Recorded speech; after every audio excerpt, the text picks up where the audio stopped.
Good evening my friends. जय श्री राम।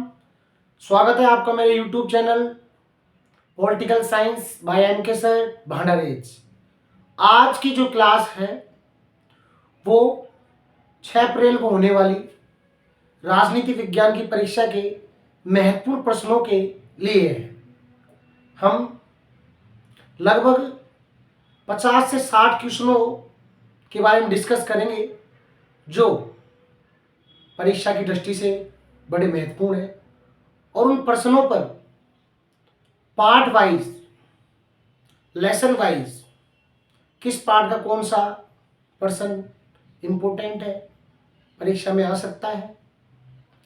लगातार परीक्षाओं में उस टॉपिक से संबंधित क्वेश्चन आ रहे हैं, तो ऐसे प्रश्नों पर ही आज बात की जाएगी। तो दोस्तों, आपके लिए मेरे प्रयास मैं शुरू करता हूं और प्रश्नों के सिलसिले को समय बर्बाद करते हुए ना बढ़ाता हूं। ये बात मैं पहले भी बता चुका कि आपकी जो राजनीति विज्ञान है कक्षा 12 में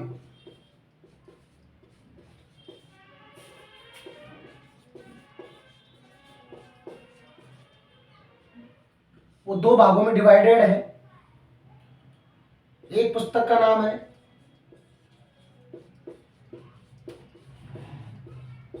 समकालीन विश्व की राजनीति,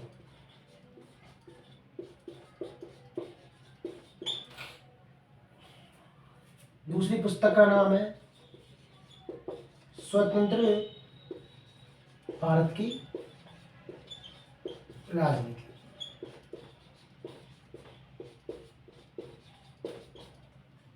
दोनों में ही 9 लेसन है और 40-40 अंकों की दोनों किताबें हैं। 40-40 अंकों की दोनों किताबें हैं। तो हम पार्ट वाइज ही प्रश्नों पर डिस्कस करेंगे। तो सबसे पहले मैं आपके सामने पुस्तक ले लेता हूं, समकालीन विश्व की राजनीति। समकालीन विश्व की राजनीति, इसके पहले पार्ट का नाम है शीत युद्ध का दौर। आप नोट कर सकते हो। साथ के साथ आज उन्हीं प्रश्नों पर बात होगी जो परीक्षा में आ सकते हैं। अगर प्रश्न आता है तो पहला प्रश्न जो सबसे इंपॉर्टेंट है वो है शीत युद्ध किसे कहते हैं। शीत युद्ध किसे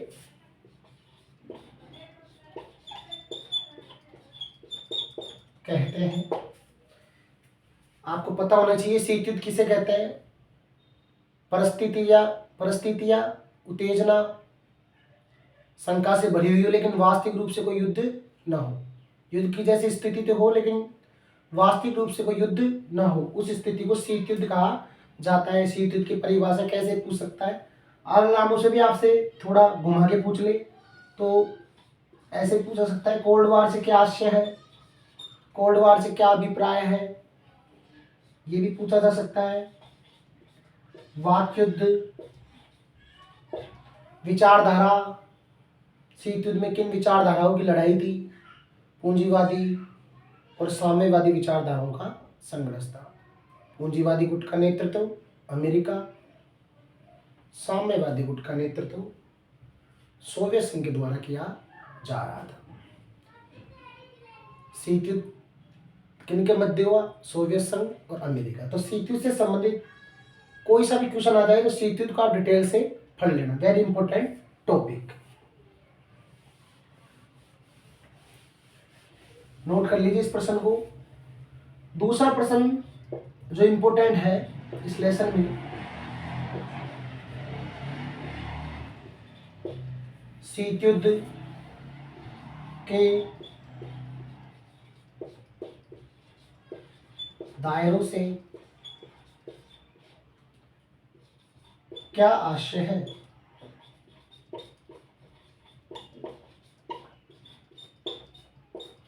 ये प्रश्न भी आप नोट कर लीजिए, इंपॉर्टेंट क्वेश्चन है।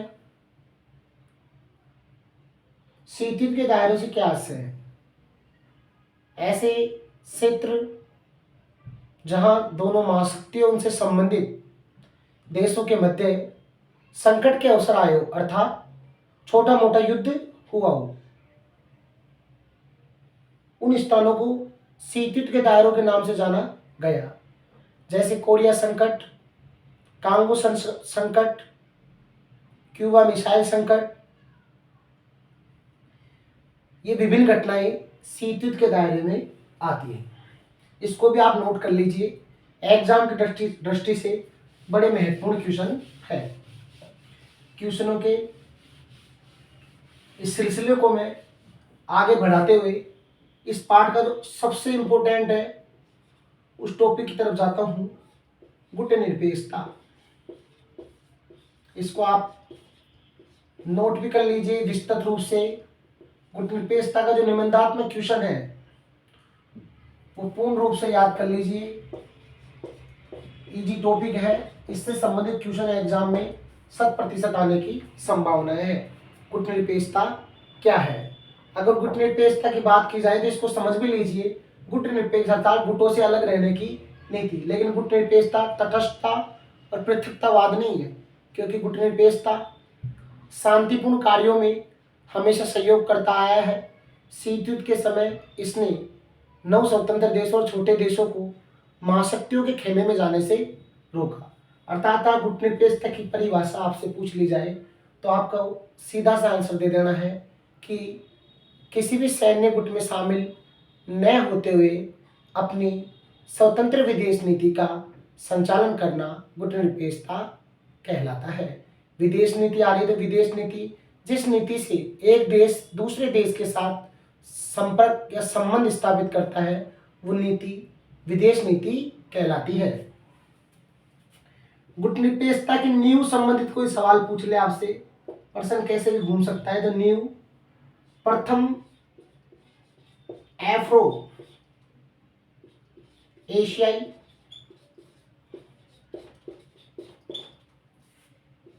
एकता सम्मेलन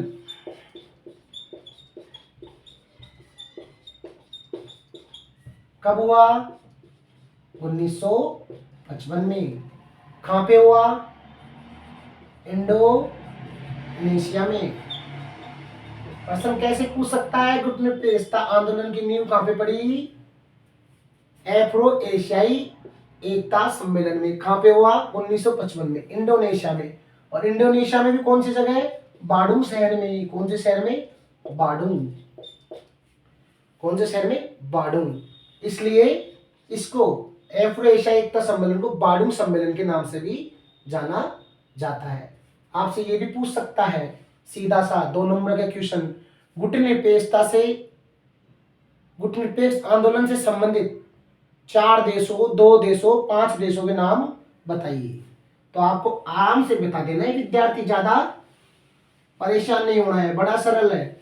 सबसे पहले गुटनिरपेक्ष आंदोलन को स्थापना करने का शैमी जो पहला नाम आता है तो सबसे पहले हमारे देश का नाम आता है भारत का। किसका? भारत का। भारत के पंडित जवाहर लाल नेहरू। पंडित जवाहरलाल नेहरू। पंडित जवाहरलाल नेहरू कौन थे? भारत के पहले प्रधानमंत्री, फर्स्ट पीएम भारत के। इन्होंने नारा कौन सा भाषण दिया था? ये भी अभी के भी क्लियर कर लो, ये भी एग्जाम की दृष्टि से बड़ा महत्वपूर्ण है। भाग्यवधू से चिर प्रतिशत भेंट, इनका भाषण था, लाल किले के ऊपर से दिया था। इंग्लिश में पूछ सकता है, ट्रस्ट विद डेस्टिनी। इनका आपसे पूछ लगे भाग्यवधू से चिर प्रतिशत भेंट, ट्रस्ट विद डेस्टिनी किसका भाषण था? पंडित जवाहरलाल नेहरू। पंडित जवाहरलाल नेहरू कौन थे? फर्स्ट प्राइम मिनिस्टर, स्वतंत्र भारत के प्रथम प्रधानमंत्री। इनका जन्म दिवस को हम किस रूप में बनाते हैं? बाल दिवस के रूप में। कब हुआ था इनका जन्म? 14 नवंबर 1889। इसका मृत्यु कब हुई थी इनकी? 27 मई 1964। ये आपके सिलेबस में है, ध्यान रखना। नेहरू जी की मृत्यु कब हुई? 27 मई 1964 को। चलो, काफी बातें आपको समझ में आ गई होगी। अब हम जो गुटनिरपेक्ष आंदोलन से जो स्थापना से संबंधित देशों की बात कर रहे थे, उसमें एक देश मैंने भारत बता दिया। फिर आपके सामने कौन सा आ जाता है? मिस्र। कौन सा देश आ जाता है? मिस्र। मिस्र के कौन? Gamal Abdel Nasser. इंडोनेशिया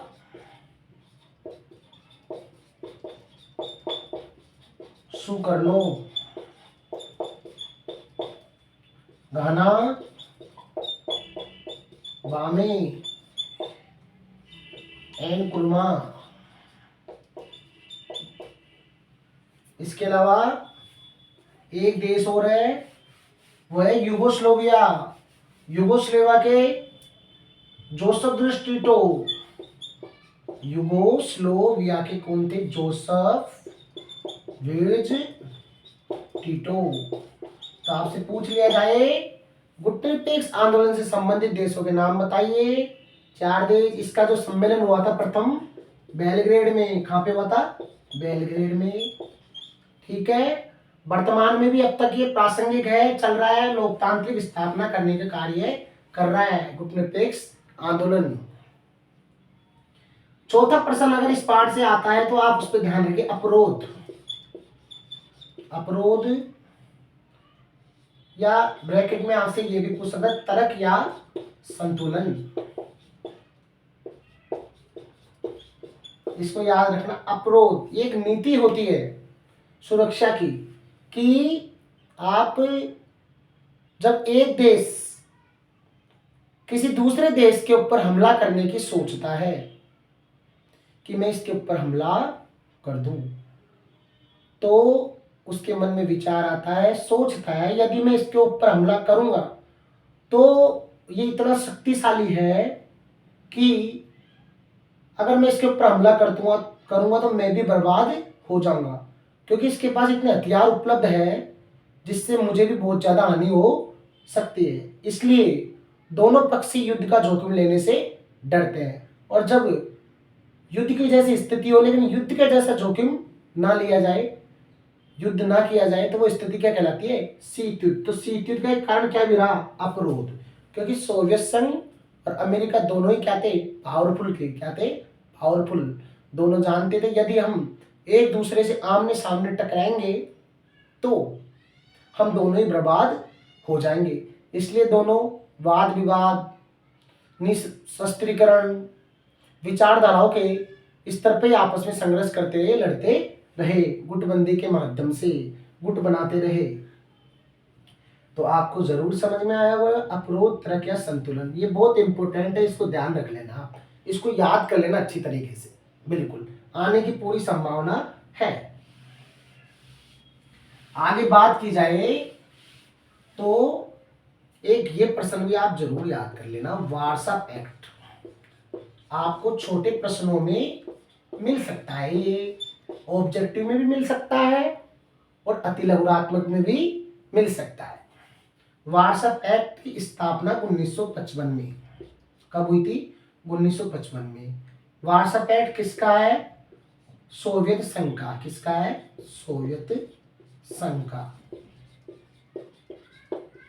इसे पूर्वी गठबंधन के नाम से भी जाना जाता है, क्योंकि यदि नाटो के देशों से मुकाबला करने के लिए सोवियत संघ के द्वारा वारसा पैक्ट की स्थापना की गई। इसे पूर्वी पैक्ट के नाम से भी जाना जाता है, क्योंकि इससे पहले 1949 में अमेरिका ने कौन सा गुट बनाया?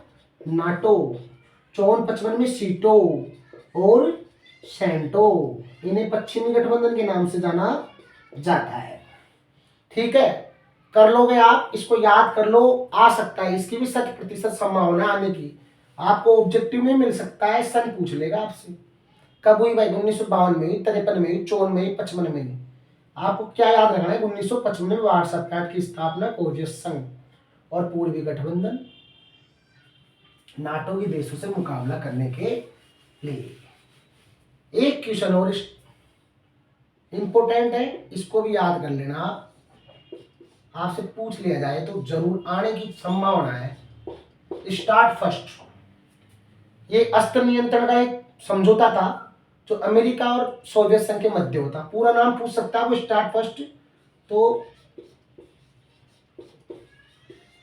सामरिक अस्त्र न्यूनीकरण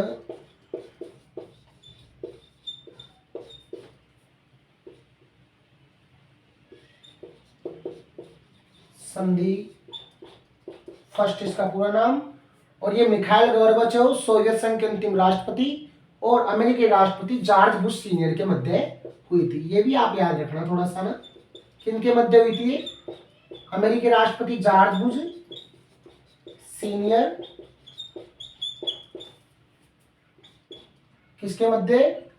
सोवियत संघ के अंतिम राष्ट्रपति मिखाइल गोर्बाचेव के मध्य हुई। मिखाइल गोर्बाचेव 1980 में कम्युनिस्ट पार्टी के महासचिव बने और 1985 में सोवियत संघ के राष्ट्रपति बने। इन्हीं ये राष्ट्रपति रहते रहते 25 दिसंबर 1991 को सोवियत संघ का विघटन हो गया। इसलिए सोवियत संघ के अंतिम राष्ट्रपति कौन थे? Mikhail Gorbachev. प्रथम राष्ट्रपति कौन थे? Vladimir Lenin. 1917 में रूसी क्रांति हुई, उसमें यूएसएसआर समाजवादी सोवियत गणराज्य की स्थापना हुई और उसके प्रथम राष्ट्रपति कौन बने? Vladimir Lenin. कौन बने? Vladimir Lenin. सोवियत संघ की धुरी कौन सी पार्टी थी? Communist party. पहले पार्ट से संबंधित स्टार्ट फर्स्ट को आप नोट कर लीजिए। गुटनिरपेक्षता क्या है, अप्रोच क्या है, वार्सा पैक्ट की स्थापना कब हुई। लगभग 4 से 5 क्वेश्चन है ये बड़े इंपॉर्टेंट है। इनमें से कोई ना कोई क्वेश्चन आपको एग्जाम में जरूर मिलेगा। अब हम पार्ट नंबर 2 की ओर चलते हैं, जिसका नाम है पार्ट नंबर 2 का आपका दो ध्रुवीयता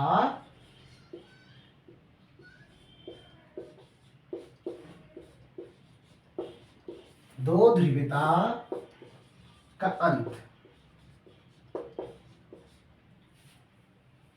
तो पहला प्रश्न आप नोट कर लो,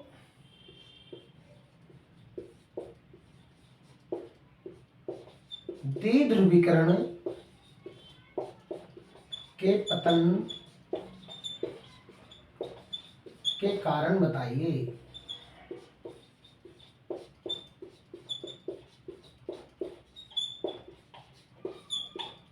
आपको नोट कर लीजिए किन कारणों से जो दो ध्रुवीयता थी उसका अंत हो गया। सोवियत गुट में फूट, गुटनिरपेक्षता की नीति, सोवियत संघ का नौकरशाही, इन विभिन्न कारणों से दो ध्रुवीयता जो दो गुटों में बटी हुई थी दुनिया, तो सोवियत संघ के विघटन के साथ ही दो ध्रुवीयता का अंत हो गया। सोवियत संघ का विघटन कब हुआ? ये बता चुका मैं, 25 दिसंबर 1991 को। आपको ये क्वेश्चन भी एक याद कर लेना है, बाल्टिक गणराज्य कौन थे? एस्टोनिया, लातविया और लिथुआनिया। नोट कर लीजिए, बाल्टिक गणराज्य कौन कौन से थे? कौन को दो में मतलब इसका रिपीट किया है, समझ लेना।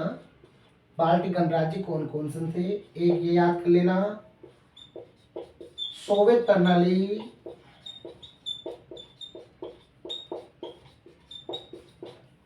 क्या थी?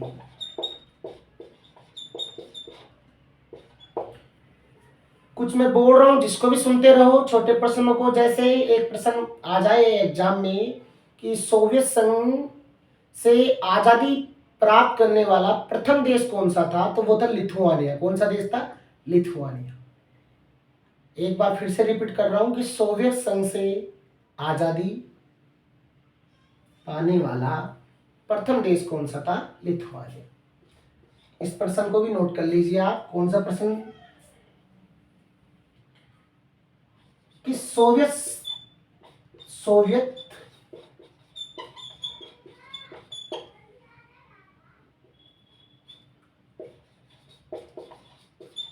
संघ के विघटन, सोवियत संघ के विघटन में मिखाइल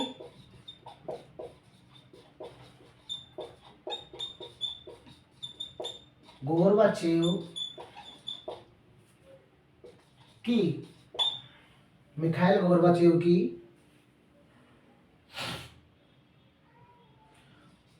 भूमिका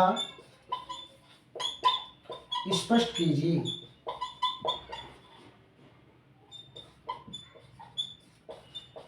नोट कर लीजिए इनको। द्विध्रुवीकरण के पतन के कारण बताइए। बाल्टिक गणराज्य कौन कौन से थे? सोवियत प्रणाली क्या थी?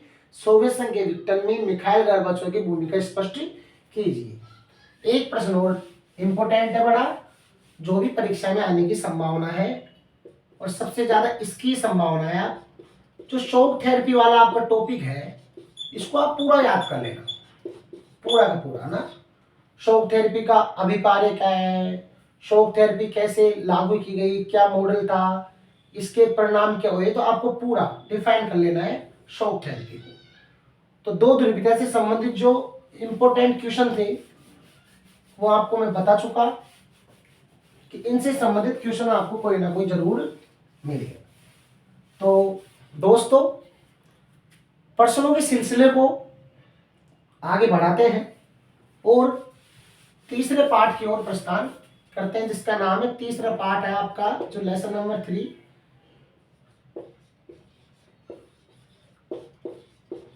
समकालीन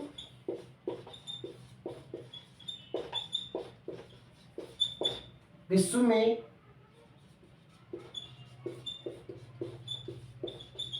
अमेरिकी वर्चस्व।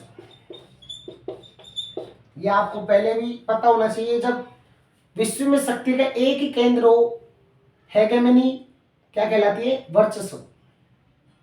क्या कहलाता है? वर्चस्व। तो पहला प्रश्न आप ये कर लेना कि अमेरिकी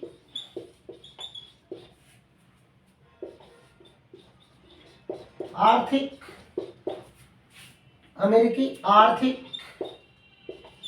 वर्चस्व। आर्थिक में आपसे ये भी पूछा जा सकता है, ढांचागत भी पूछ लेगा, तो ध्यान रखना दोनों एक ही है।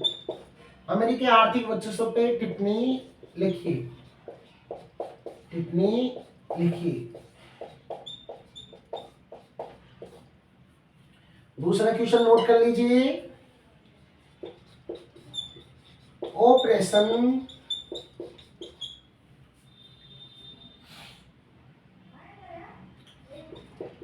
एंड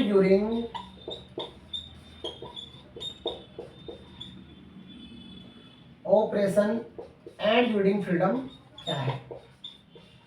क्या आपको पता होना चाहिए कि जब 11 सितंबर 2001 को हमला कर दिया था अमेरिका के ऊपर विमानों का अपहरण करके, जिसमें अमेरिका के काफी नागरिक मारे गए, इमारतों को नुकसान पहुंचा, तो अमेरिका ने आतंकवाद को खत्म करने के लिए आतंकवाद के विरुद्ध विश्वव्यापी युद्ध के नाम से ऑपरेशन एंड्यूरिंग फ्रीडम चलाया। ये भी याद कर लीजिए आप, इनको नोट कर लो। और तीसरा प्रश्न,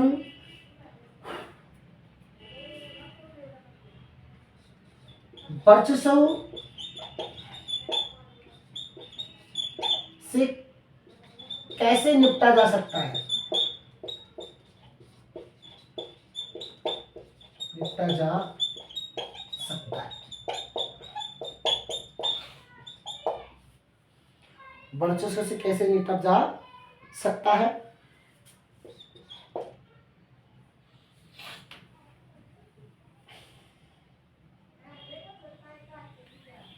ये प्रश्न भी नोट कर लो आप।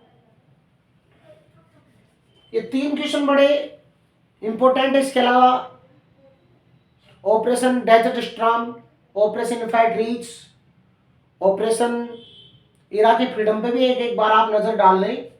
छोटे रूप में वो जरूर पढ़ लेना, इनको विस्तृत रूप से आप पढ़ लेना।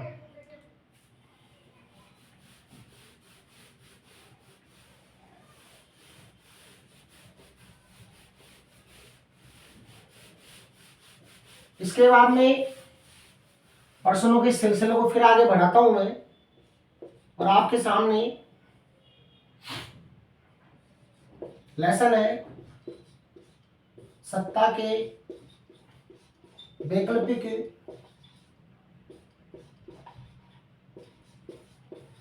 केंद्र।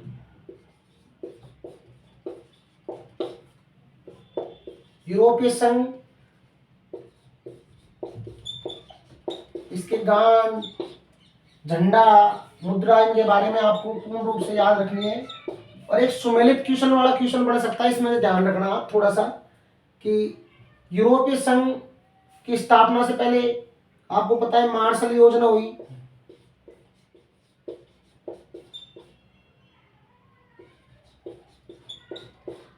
मार्शल योजना यूरोप के पुनर्गठन के लिए अमेरिका द्वारा दी गई मदद क्या कहलाती है? मार्शल योजना। इसके बाद में यूरोपीय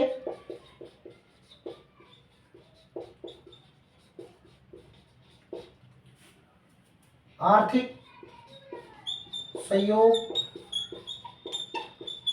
संगठन, यूरोपीय परिषद, यूरोपीय इकोनॉमिक्स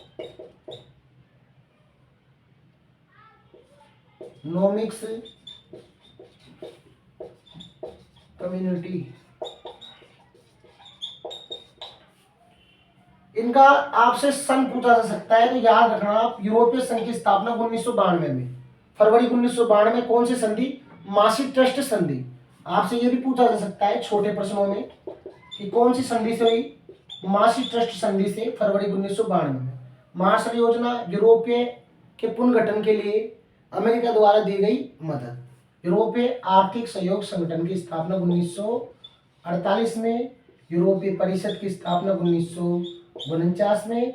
यूरोपीय इकोनॉमिक्स कम्युनिटी की स्थापना हुई थी 1957 में। एक और है यूरोपीय कोयला इस्पात समुदाय, तो इसकी स्थापना अप्रैल 1951 में हुई थी। 6 देशों ने मिलकर की थी। इसके अलावा एक प्रश्न आपको जरूर याद कर लेना है पूरा, ये आपको इसकी सन जरूर याद होनी चाहिए। यूरोप मैंने आपको जो 4-5 ये सन बताइए, डेटे बताइए, आपको जरूर याद होनी चाहिए। और ये वाला आप पूर्ण रूप से इसको डिफाइन कर लेना, आसियान को। आसियान के बारे में पूरी बातें। आसियान क्या है? इसका पूरा नाम दक्षिणी पूर्वी एशियाई देशों का संगठन। सदस्य देशों की संख्या 10। आपको याद होनी चाहिए कि आसियान की स्थापना, नाम मैंने आपको बता दिया। पर्सन है, एक बार फिर आपको डिफाइन करके बता देता हूं क्योंकि परीक्षा की दृष्टि से बड़ा महत्वपूर्ण है। आसियान का पूरा नाम दक्षिणी पूर्वी एशियाई देशों का संगठन। वर्तमान में इसके सदस्य देशों की संख्या 10 है। कितनी है? 10। शुरू में इसकी सदस्य थे 5। जब इसकी स्थापना हुई थी ना दोस्तों, तो इसके सदस्य थे 5। अगर उन 5 सदस्यों को, संस्थापक सदस्यों का नाम पूछ ले तो 5 का नाम दे देना। आपको नाम दोगे कैसे? पहला सिंगापुर, मलेशिया, थाईलैंड, इंडोनेशिया और फिलीपींस। इसके बाद में Brunei, Vietnam, Cambodia, Laos, Myanmar इसमें शामिल हो गए। इसकी संख्या हो गई 10। शुरुआत में कितनी थी? 5। सबसे इंपॉर्टेंट अगर छोटा सा पूछ ले आपसे कि आसियान का मुख्यालय कौन सी जगह है, तो मुख्यालय भाई इसका इंडोनेशिया में है। कहाँ पे है? इंडोनेशिया। इंडोनेशिया की राजधानी जकार्ता में आसियान का मुख्यालय है। तो आसियान पूरा याद करना है। आसियान शैली क्या है, और ये जरूर याद कर लेना, आसियान विजन आपको मिल जाएगा आपकी पाठ्य पुस्तक में, आसियान विजन 2020। तो आसियान को तो आपको पूरा याद करना है, ये आ सकता है एग्जाम में।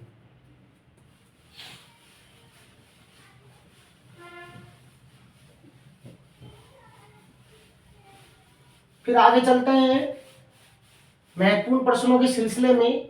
पाठ नंबर 5 नंबर 5 का नाम है समकालीन दक्षिण एशिया।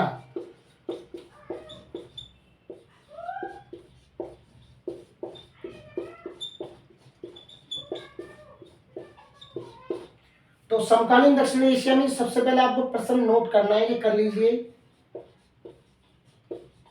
पहला प्रश्न, समकालीन दक्षिण एशिया से आप क्या समझते हैं? सॉरी, समकालीन दक्षिण एशिया की, समकालीन दक्षिण एशिया के देशों की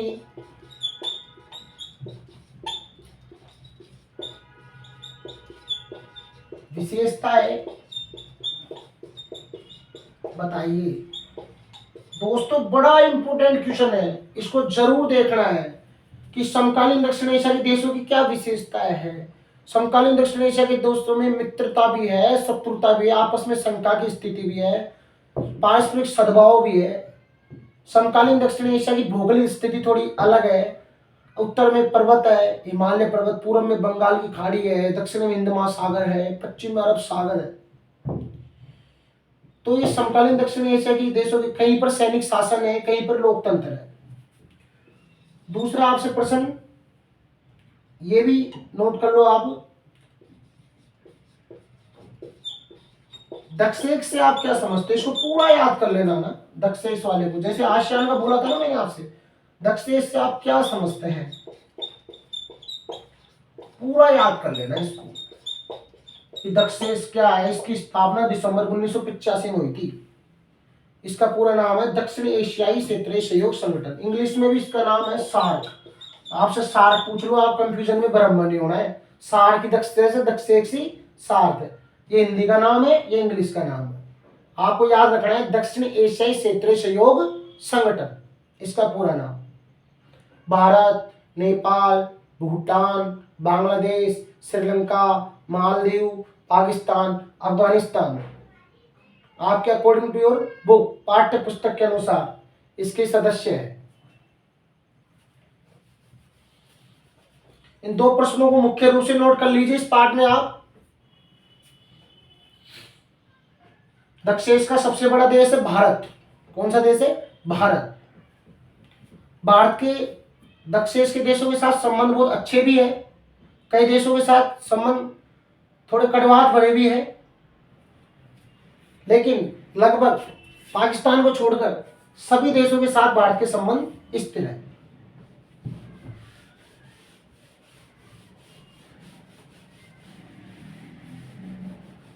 नेक्स्ट लेसन, महत्वपूर्ण इंपोर्टेंट क्वेश्चनों के सिलसिलों में आपके सामने अंतरराष्ट्रीय संगठन,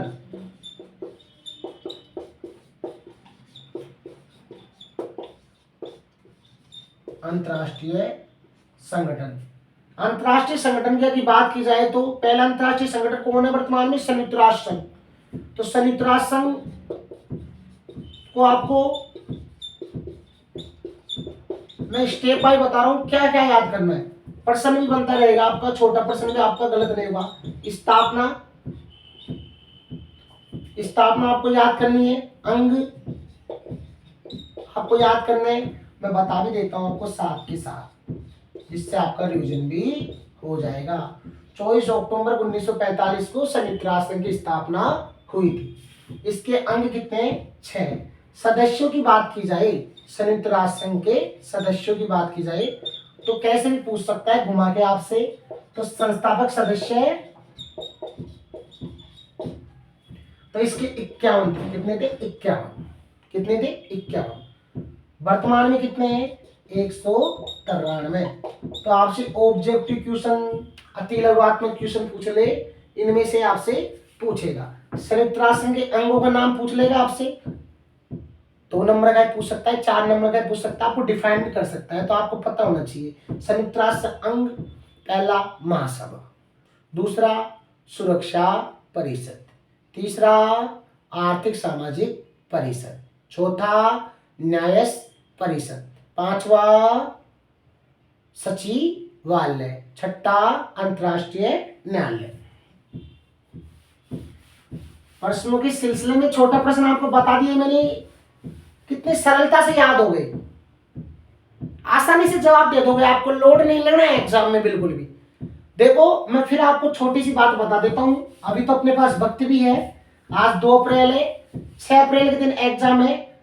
आपका जो बोर्ड का नमूना प्रश्न पत्र है 23 प्रश्न हो गए, कितने प्रश्न हो गए 23, अर्थात आपको एग्जाम में टोटल क्वेश्चन की जो संख्या होगी 23 होगी, लेकिन उनमें आपको ध्यान देने वाली बात है प्रश्न नंबर 1, प्रश्न नंबर 2, प्रश्न नंबर 3, ये वैकल्पिक क्वेश्चन का प्रश्न होगा, अर्थात इसमें 12 क्वेश्चन होंगे, कितने होंगे 12, और वो 12 क्वेश्चन कैसे मिलेंगे आपको, ऑब्जेक्टिव, वैकल्पिक, बहुविकल्पी, अर्थात ए ब सैदे वाले, कैसे मिलेंगे ए ब सैदे वाले। आपको 4 ऑप्शन मिलेंगे, इसलिए प्रश्न को आराम से पढ़ना है, उन चारों में से एक उत्तर होगा, जो भी उत्तर हो, चाहे 10 हो, संख्या क्या भी दे रखी हो, वो आपको उत्तर लिखे और जो भी आपका कोष्टक है वो भर देना है। कई बार क्या होता है विद्यार्थियों, दोस्तों, उपरोक्त सभी इनमें से कोई नहीं, ये आंसर भी हो जाता है, तो आप क्या करते हो पूरा ही लिख देते हो, आपको ऐसा नहीं लिखना है एग्जाम में, समय बर्बाद नहीं करना है, उपरोक्त सभी आंसर है तो उपरोक्त सभी लिख के उसका आगे जो द स ब है वो आपको लिख देना है। तो 12 क्वेश्चन देखो एक एक नंबर के, अगर आपका 1 लाइनर क्वेश्चन क्लियर है तो आप 12 नंबर आसानी से प्राप्त कर लोगे, इसमें आप गलती भी नहीं कर सके क्योंकि आपको सटीक आंसर देना होगा। प्रश्न नंबर 2, रिक्त स्थानों की पूर्ति कीजिए, कितने नंबर के 6 नंबर के प्रश्न आते हैं, एक एक नंबर के 6, आपको एक बीच में लाइन दे दी जाएगी और बीच में कुछ भी पूछा जा सकता है, जैसे कुछ भी पूछ लो। बर्लिन की दीवार का निर्माण हुआ 1961 में, बर्लिन की दीवार गिरी 1989 में, बर्लिन की दीवार शीत युद्ध का क्या थी प्रतीक, क्या थी प्रतीक, और क्यूबा मिसाइल संकट शीत युद्ध का चरम बिंदु था, तो बीच में चरम बिंदु पूछ लेगा आपसे 8 के। एनपीटी किस वर्ष हुई, बीच में पूछ लेगा 1 जुलाई 1968। एनपीटी का पूरा नाम भी पूछा जा सकता है आपसे, न्यूक्लियर नॉन प्रोलिफेरेशन ट्रीटी, अर्थात परमाणु अप्रसार संधि। एलटीपीटी सीमित परमाणु परीक्षण प्रतिबंध संधि। क्वेश्चन नंबर 3 में भी 12 क्वेश्चन मिलेंगे आपको, कितने मिलेंगे 12, आपसे छोटा छोटा क्वेश्चन पूछा जाएगा। वार्सा एक्ट क्या है, सोवियत संघ अंतिम राष्ट्रपति कौन था, ऑपरेशन फैटरीच क्या है, हरित क्रांति क्या है, नियोजन क्या है, मिल्क मैन ऑफ इंडिया क्या है, बीकेयू का पूरा नाम बताइए, आसियान का पूरा नाम बताइए, ताशकंद समझौता कब हुआ, ताशकंद समझौता किन देशों, ऐसे ऐसे क्वेश्चन आपसे पूछेगा। तो देख लीजिए आप, अगर आपकी न्यू टाइप कंप्लीट है, आपने बहुत बेहतरीन तरीके से उनको रट रखा है, प्रश्नों को बिल्कुल क्लियर कर रखा है, हर पार्ट की आपकी जानकारी है, तो 30 नंबर तो आपको सटीक मिलेंगे, आपको कटेंगे ही नहीं, सीधे शुरू में आप 30 नंबर प्राप्त करोगे। 50 नंबर के प्रश्न आएंगे बड़े, अगर आपके छोटे प्रश्न क्लियर है, आपको पता है यूनिट स्ट्रेंथ, संगठन में शक्ति है, छोटे से ही बड़ों का निर्माण होता है, हर छोटा प्रश्न जोड़ते जोड़ते आपको नहीं भी आएगा तो कुछ ना कुछ उसमें आप लिख दोगे आराम से। जिसके 30 में से 30 शुरू के सही होते हैं, तो आप देख लेना 90+ नंबर वही विद्यार्थी प्राप्त करता है जिसकी न्यू टाइप बहुत अच्छी होती है। इसलिए न्यू टाइप पे तो आपको विशेष ध्यान रखना है, गलत करनी ही नहीं है। आपके पास ज्यादा से ज्यादा, अगर आपके पास वक्त है तो न्यू टाइप को ज्यादा से ज्यादा फेरो, आपके ऑब्जेक्टिव क्वेश्चन निकाल दो, अति लघुरात्मक क्वेश्चन निकाल लो, रिक्त स्थान, आपके प्रश्न बैंक की सहायता लो, मैं कुछ क्वेश्चन बोल रहा हूं उनकी सहायता लो, संजीव पासबुक की सहायता लो, छोटे क्वेश्चनों को ज्यादा से ज्यादा निकालो। इसके बाद में आपके 2 नंबर के प्रश्न होंगे, 3 नंबर के प्रश्न होंगे, 4 नंबर के प्रश्न होंगे। अंतरराष्ट्रीय संगठन, ये प्रश्न आप नोट कर लो। सुरक्षा परिषद, इसको पूरा पढ़ना है आपको, सुरक्षा परिषद को छोड़ना नहीं है। सुरक्षा परिषद के सदस्य बनने की शर्तें लिखिए, सुरक्षा परिषद की स्थिति बताइए, कैसे इसके सदस्य भारत कैसे सुरक्षा परिषद का सदस्य बनने की योग्यता रखता है। तो सुरक्षा परिषद संबंधित आपसे जो भी है आपकी किताब में, आपको इसको पूर्ण रूप में याद कर लेना। इससे संबंधित क्वेश्चन आपको एग्जाम में जरूर मिलेगा। इसके अलावा दो चीज और याद रख लो आप। एक, अंतरराष्ट्रीय संगठन में जो संयुक्त राष्ट्र संघ है,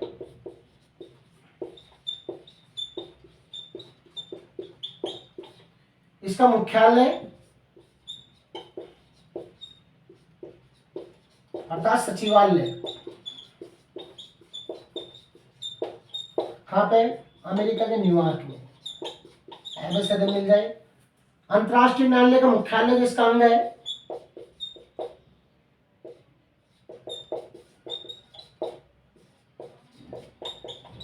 उसका जो हेड ऑफिस है अर्थात जो मुख्यालय इसका अंतरराष्ट्रीय न्यायालय का, वो हैग में, कहाँ पे, हैग।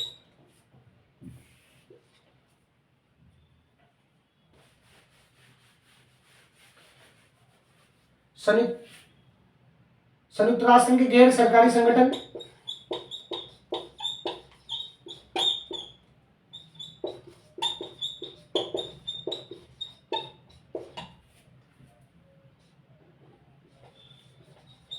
विश्व स्वास्थ्य संगठन, इसका आपसे फुल फॉर्म पूछेगा तो WHO बताएगा, वो WHO का पूरा नाम लिखिए, WTO का पूरा नाम लिखिए, वर्ल्ड ट्रेड ऑर्गेनाइजेशन, IMF, अंतरराष्ट्रीय मुद्रा कोष, विश्व बैंक की स्थापना 1944। ऐसे ऐसे क्वेश्चन आपसे पूछ सकता है। तो संयुक्त राष्ट्र संघ का मुख्यालय न्यूयॉर्क में, अंतरराष्ट्रीय न्यायालय का मुख्यालय हैग में। अंतरराष्ट्रीय न्यायालय के न्यायाधीश की संख्या और कार्यकाल उनका 9 वर्ष। भारत के दलवीर भंडारी भी अंतरराष्ट्रीय न्यायालय के न्यायाधीश है।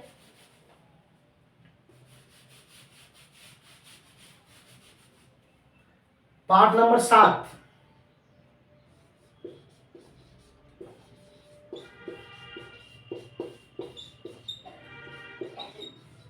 समकालीन विश्व में सुरक्षा, बड़ा इंपॉर्टेंट पार्ट है।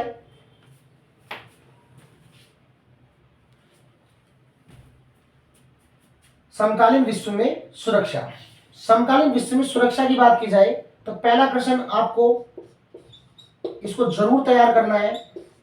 सुरक्षा की जो दो अवधारणा है, पारंपरिक और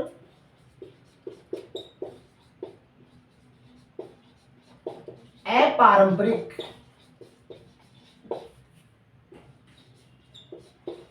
धारणाओं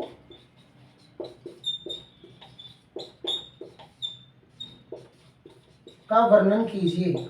यह आपको याद कर लेना है, पारंपरिक अपारंपरिक। छोटा क्वेश्चन पूछ ला, पारंपरिक जो अवधारणा है यह संकीर्ण, इसमें आंतरिक सुरक्षा, बाह्य सुरक्षा को शामिल किया जाता है। और अपारंपरिक धारणा है वो व्यापक, व्यापक, इसमें युद्ध के साथ साथ, युद्ध से सुरक्षा के साथ साथ मानवता से संबंधित खतरों को भी क्या किया जाता है, शामिल किया जाता है, इसलिए व्यापक है। जैसे वैश्विक निर्धनता, आतंकवाद, वैश्विक तापमान में वृद्धि, विभिन्न जो तत्व इसमें शामिल किए जाते हैं। तो ये आपको पूर्ण रूप से याद करना है, पारंपरिक और अपारंपरिक धारणाओं का वर्णन कीजिए, इसको पूरा याद करना है, जरूर आ सकता है एग्जाम में। दूसरा प्रश्न आप नोट कर लो, मानवता की सुरक्षा और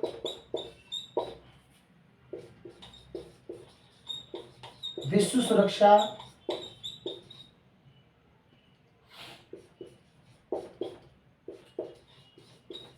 किस धारणा को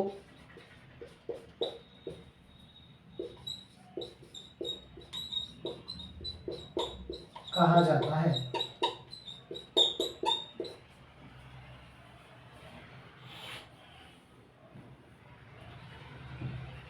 किस धारणा को कहा जाता है।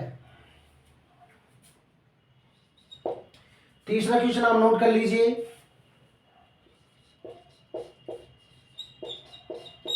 साझा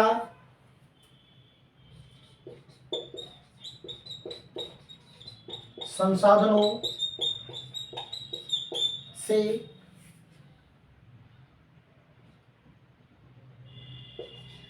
क्या आशय है। साझा संसाधनों से क्या आशय है। चौथा आप नोट कीजिए,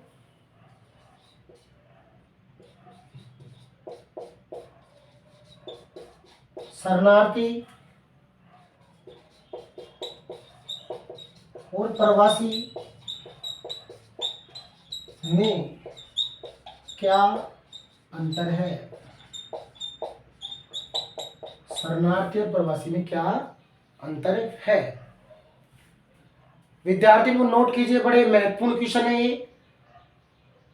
परीक्षा में इनमें से कोई ना कोई क्वेश्चन जरूर आपको प्रश्न पत्र में मिलेगा। सबसे ज्यादा ध्यान आपको जो पहला क्वेश्चन था इसका, पारंपरिक और अपारंपरिक धारणा में अंतर, उसका पूर्ण उसको डिफाइन करके पढ़ना है। आपको कोई सा भी क्वेश्चन इस पार्ट में से गलत नहीं होगा।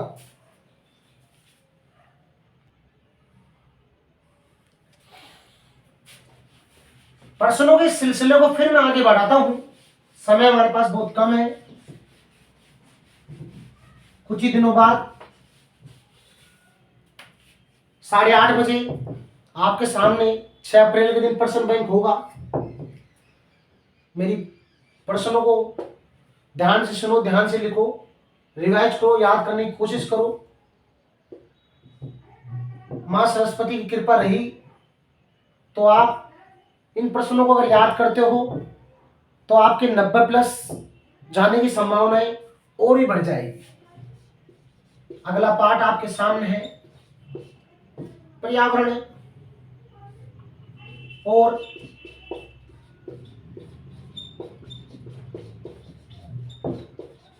प्राकृतिक संसाधन।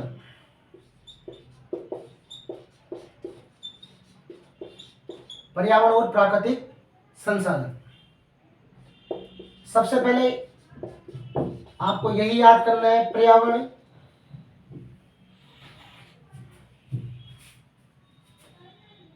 किसे कहते हैं।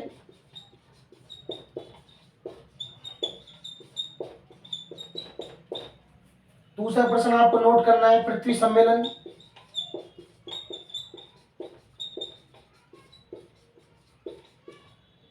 पृथ्वी सम्मेलन के बारे में जानकारी आपको रखनी है। कहाँ हुआ, क्या हुआ, किधर कैसे हुआ, क्या था। तीसरा, क्योटो प्रोटोकॉल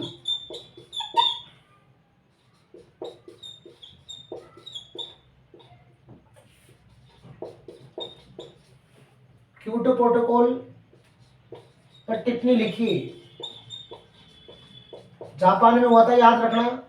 पर्यावरण से संबंधित एक सम्मेलन था, 1997 में हुआ। और छोटा प्रश्न अगर इसमें से पढ़ता है तो आपसे पूछ ले, भारतीय स्पर्श कब हस्ताक्षर किए? सन 2002 में। चौथा आपके सामने जो प्रश्न है, पर्यावरण प्रदूषण रोकने के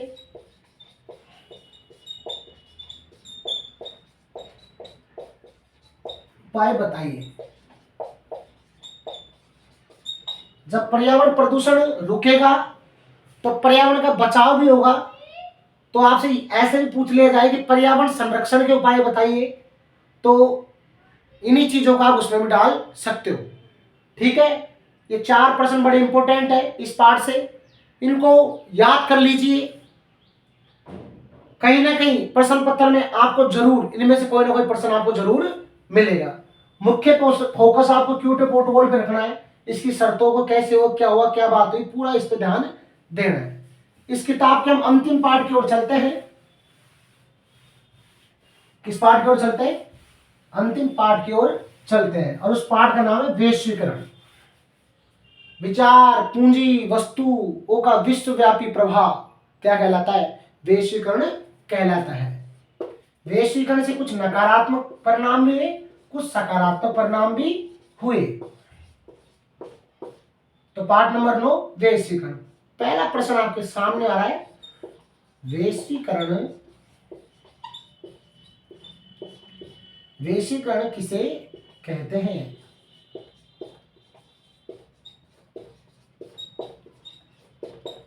और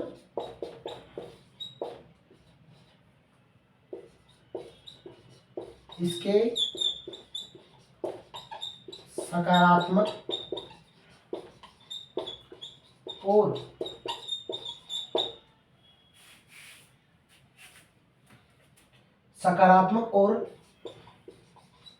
नकारात्मक परिणाम बताइए।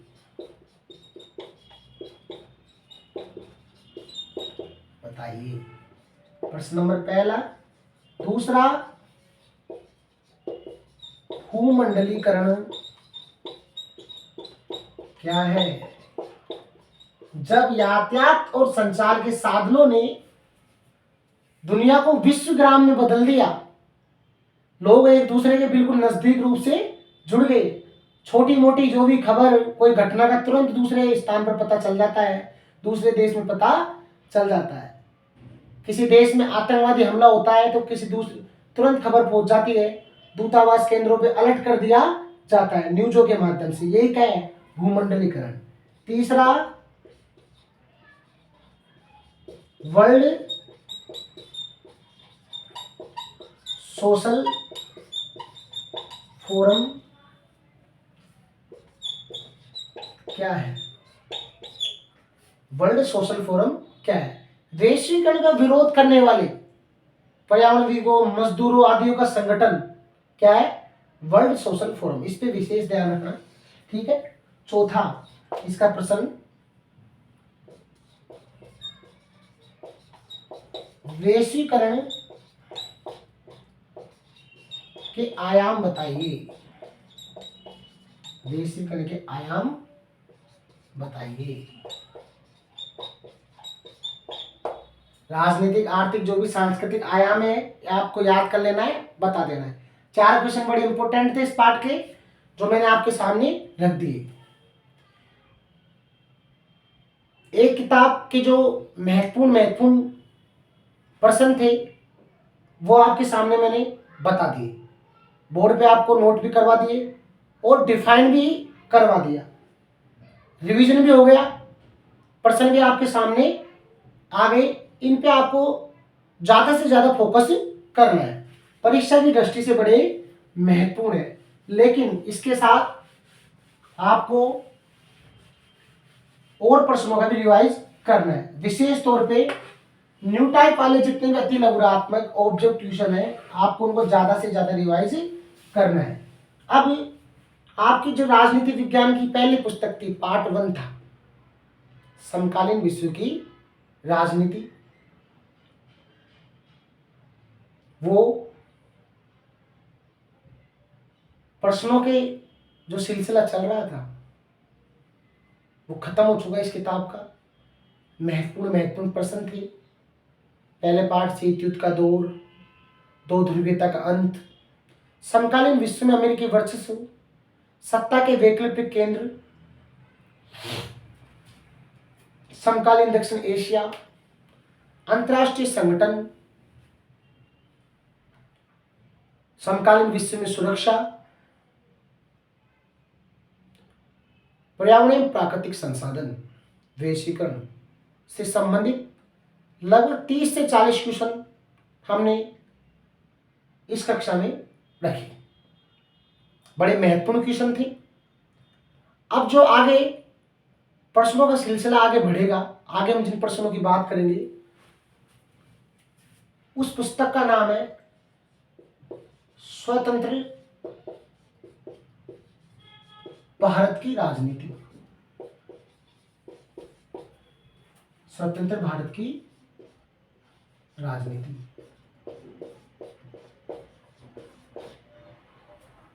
इसका जो प्रथम पाठ है वो दोस्तों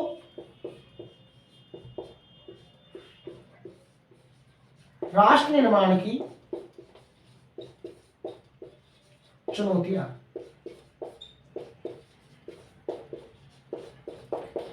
राष्ट्र निर्माण की चुनौतियां, तो एक क्वेश्चन यही बन जाता है, स्वतंत्र भारत में राष्ट्र निर्माण की क्या चुनौतियां थी।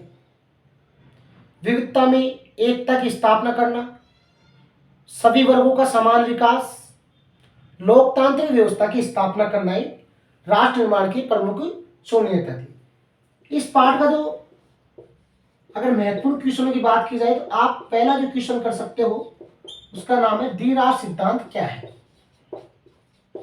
इसको नोट कर लो आप, द्विराष्ट्र सिद्धांत क्या है। द्विराष्ट्र सिद्धांत, इस सिद्धांत के आधार पर ही भारत और पाकिस्तान का विभाजन हुआ। मुस्लिम लीग ने ये सिद्धांत बताया दिया है, मान ली गई। मुस्लिम लीग की स्थापना 1906, पहले बता चुका मैं आपको। स्वतंत्रता प्राप्ति से पूर्व का दल भारत में मुस्लिम लीग है। उससे पहले कांग्रेस की स्थापना 1885 में हो गई। साम्यवादी दल की स्थापना 1924 में मानवेंद्र नाथ राय द्वारा कर दी गई और समाजवादी दल की स्थापना 1934 में राम मनोहर लोहिया संस्थापकों में थे। द्विराष्ट्र सिद्धांत अर्थात जो क्षेत्र हिंदू बहुसंख्यक हो गए वो हिंदुस्तान और जो क्षेत्र मुस्लिम बहुसंख्यक हो गए वो पाकिस्तान। तो भारत में दो क्षेत्र ऐसे थे, पूर्वी और पश्चिमी, जब मुस्लिमों की संख्या बहुत अधिक थी, इसलिए पाकिस्तान को आजादी दो भागों में मिली, पूर्वी पाकिस्तान और पश्चिमी पाकिस्तान। आपसे ये भी पूछा जा सकता है द्विराष्ट्र सिद्धांत का विरोध किसने दिया। भारत तरफ से महात्मा गांधी ने, कि विभाजन होगा तो मेरी लाश पे होगा, ये महात्मा गांधी ने कहा। और पाकिस्तान की तरफ से जो पश्चिमी सीमांत प्रांत के थे एक व्यक्ति थे, उसका नाम था अब्दुल गफ्फार खान। यहां से क्वेश्चन बढ़ जाता है सीमांत गांधी के नाम से किसे जाना जाता है। अब्दुल गफ्फार खान को, किसको, अब्दुल गफ्फार खान को, ये याद रखना। सीमांत गांधी के नाम से किसे जाना जाता है, अब्दुल गफ्फार खान को। तो इसको पूर्ण रूप से याद करना है कि द्विराष्ट्र सिद्धांत क्या है। दूसरा क्वेश्चन इसमें जो सबसे इंपॉर्टेंट है वह है भारत के एकीकरण को, भारत के एकीकरण को समझाइए। भारत के एकीकरण को समझाइए। तीसरा जो इंपॉर्टेंट क्वेश्चन है, एकीकरण को समझा देना आपको कि विभाजन के बाद में कैसे रियासतों का विलय सरदार वल्लभ भाई पटेल के माध्यम से कैसे जो सहमति पत्र पर हस्ताक्षर करवाए गए, जिसका नाम था इंस्ट्रूमेंट ऑफ एक्सेशन, सहमति का विलय पत्र। एक क्वेश्चन आपको याद रखना है, ऐसी कौन सी चार रियासतें थी, ऐसी कौन सी रियासतें थी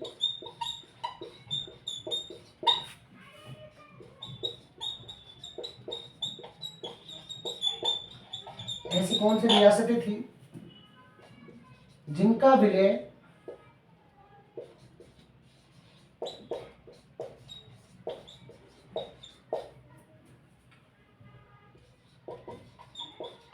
स्वतंत्रता के बाद हुआ।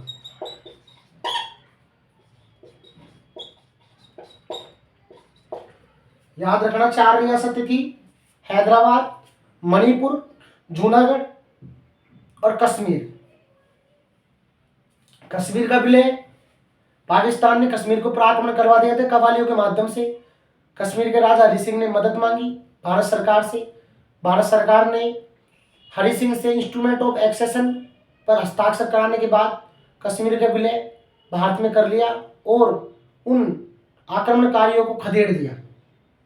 हैदराबाद का निजाम पाकिस्तान में शामिल होना चाहता था, लेकिन सैनिक कार्रवाई के माध्यम से उन्होंने हैदराबाद के निजाम की सेना को हराया और उसका विलय भारत में करवा दिया।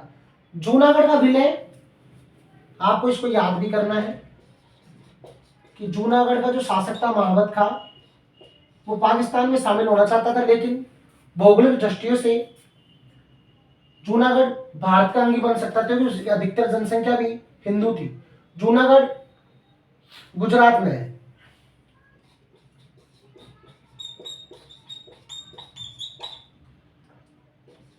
जूनागढ़ रियासत का विलय कैसे हुआ, किस प्रकार हुआ, उस प्रक्रिया को या घटना को बताइए। आपको इसका डिफाइन करके याद रखना है जरूर। और एक थी मणिपुर। भारत में पहली बार संवैधानिक आधार पर मणि चुनाव हुए मणिपुर में, और संवैधानिक आधार पर ही मणिपुर भारत में शामिल हुआ।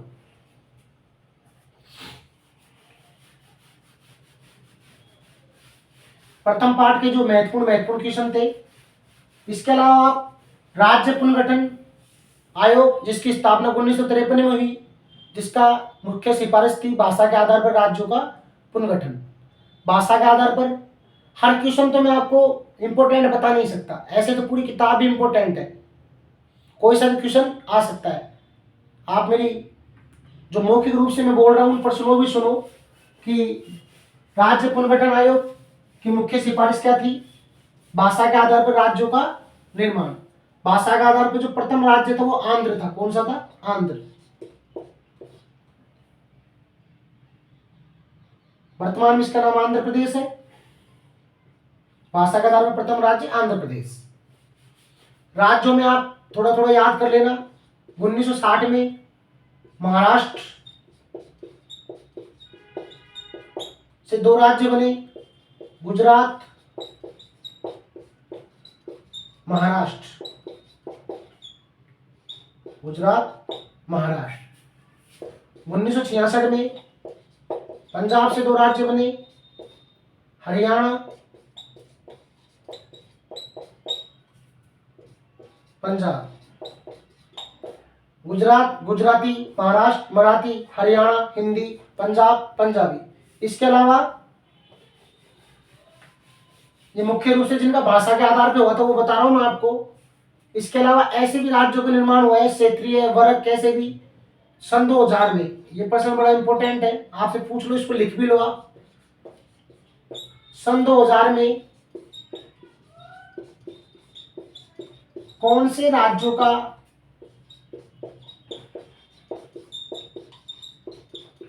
निर्माण हुआ?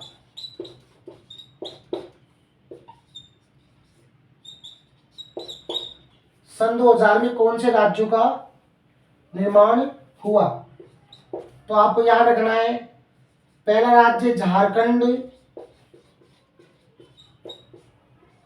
नवंबर 2000 में हुआ था इनका, छत्तीसगढ़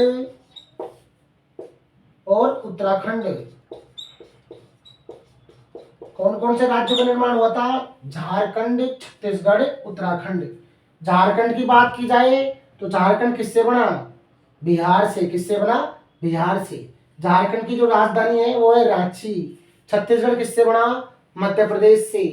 जब तक छत्तीसगढ़ मध्य प्रदेश का भाग था तो भारत में क्षेत्रफल की दृष्टि से जो प्रथम राज्य था वो था मध्य प्रदेश। लेकिन जैसे छत्तीसगढ़ अलग हुआ, क्षेत्रफल की दृष्टि से जो प्रथम राज्य बन गया वो बन गया हमारा राजस्थान। छत्तीसगढ़ की राजधानी रायपुर, उत्तराखंड बना उत्तर प्रदेश से। उत्तराखंड की राजधानी देहरादून। राज्य पुनर्गठन अधिनियम के आधार पर भारत में 14 राज्य और 6 केंद्र शासित प्रदेशों का निर्माण किया गया। राज्य पुनर्गठन अधिनियम 1956। राज्य पुनर्गठन आयोग 1953। राज्य पुनर्गठन आयोग की मुख्य सिफारिश भाषा के आधार पर राज्यों का निर्माण। भाषा के आधार पर पहला राज्य कौन सा बना? आंध्र प्रदेश। स्वतंत्र भारत की राजनीति का पहला पार्ट हो गया। अब दूसरे पार्ट की ओर हम जाते हैं। दूसरे पार्ट का नाम है एक दलीय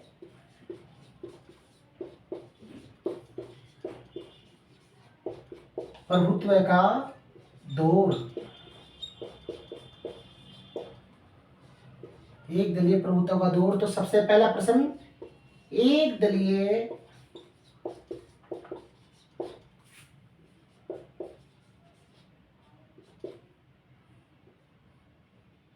प्रभुत्व के दौर का क्या आशय है? दौर का क्या आशय है? नोट कर लीजिए।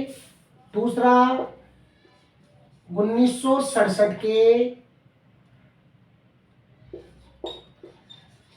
चुनावों पर टिप्पणी लिखिए। 1900 के चुनाव पर टिप्पणी लिखिए। तीसरा क्वेश्चन, पृथ्वी परस क्या है? पृथ्वी परस क्या है?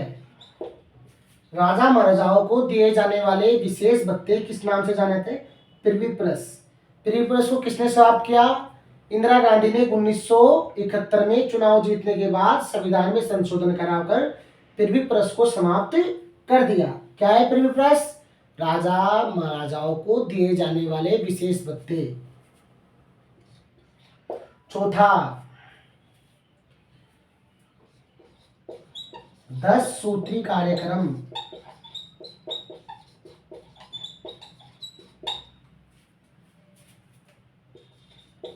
कब और किसने लागू किया? इंदिरा गांधी ने 1967 में। इसको याद कर लेना है। एक दलीय प्रभुत्व का दौर क्या है, ये जरूर याद करना है। ये प्रश्न आ सकता है, आपसे वर्णन भी पूछ सकता है। एक दलीय प्रभुत्व के दौर की स्थिति को किस पार्टी से संबंधित था? इसके अलावा अब सुनो मेरी बात ध्यान से, जो मौखिक रूप से क्वेश्चन है। भारत में प्रथम आम चुनाव कब हुए? 1952 में। प्रथम चुनाव आयुक्त कौन थे?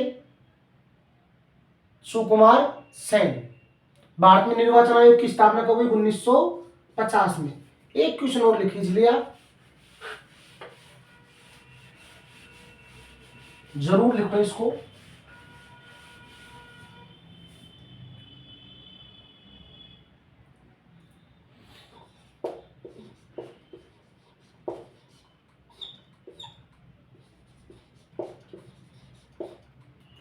प्रथम आम चुनाव कब हुआ? 1952 में। के परिणामों पर टिप्पणी लिखिए। प्रथम आम चुनाव के परिणामों पर टिप्पणी लिखिए। एक और लिख लीजिए आप, भारत में स्वतंत्रता पूर्व और बाद के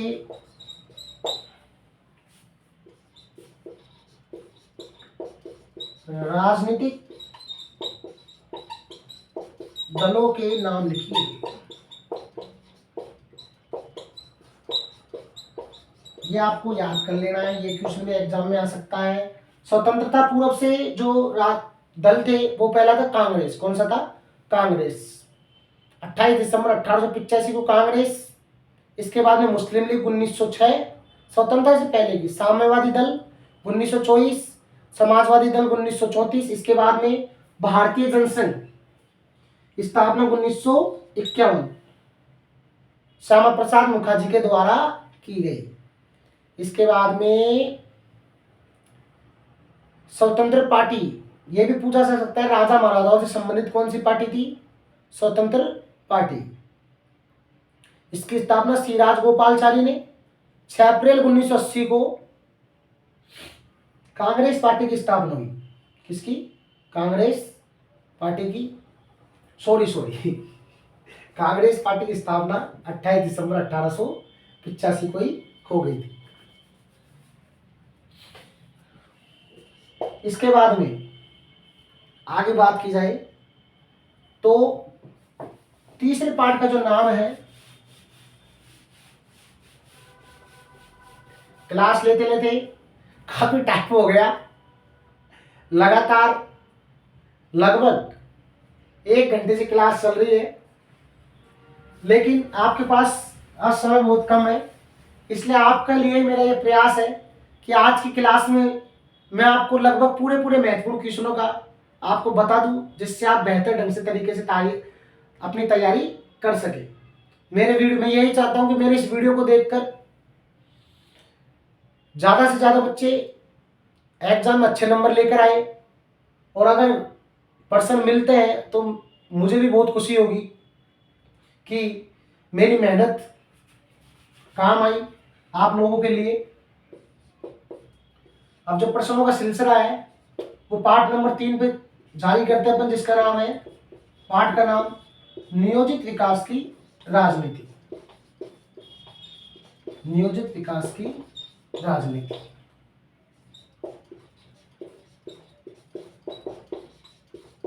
लिखिए इसका पहला प्रश्न, नियोजन क्या है, इसके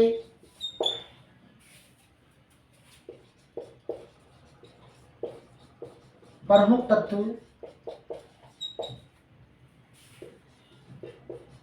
बताइए।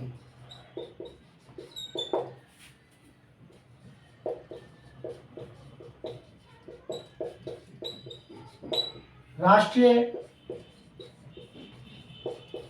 विकास परिषद की रचना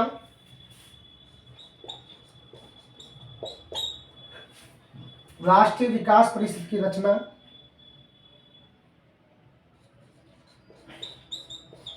और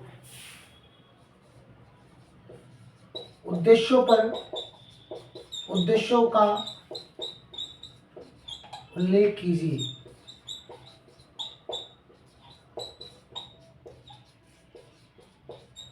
नोट कीजिए इसको। नियोजन क्या है, इसके प्रमुख तत्व बताइए, राष्ट्रीय विकास परिषद की रचना और उद्देश्य का उल्लेख कीजिए। योजना आयोग की स्थापना 1950 में। वर्तमान में योजना आयोग के स्थान पर कौन सा आयोग है? नीति आयोग। कौन सा आयोग है? नीति आयोग, जिसका अध्यक्ष कौन होता है? प्रधानमंत्री। मौखिक वाली बातें भी ध्यान से सुनते रहिए, हर प्रश्न आपको लिखवाया नहीं जा सकता। उन्हीं प्रश्नों को नोट करवा रहा हूं, लिखवा रहा हूं, जो परीक्षा की दृष्टि से बहुत ज्यादा महत्वपूर्ण है। महत्वपूर्ण तो सब है, लेकिन आने की संभावना जिनकी बहुत ज्यादा है। क्वेश्चन नंबर 3, हरित क्रांति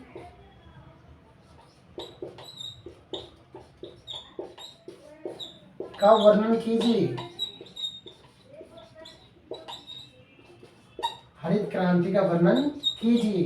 वर्णन में सब आ गया, इसके उद्देश्य, इसके तत्व, इसके सकारात्मक और नकारात्मक परिणाम। लगभग एक प्रश्न का आपको हरित क्रांति का मालूम होना चाहिए। चौथा प्रश्न,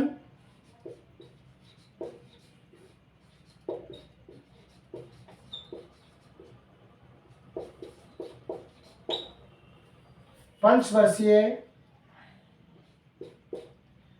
प्रथम पंचवर्षीय योजना इंपोर्टेंट है, और द्वितीय पंचवर्षीय योजना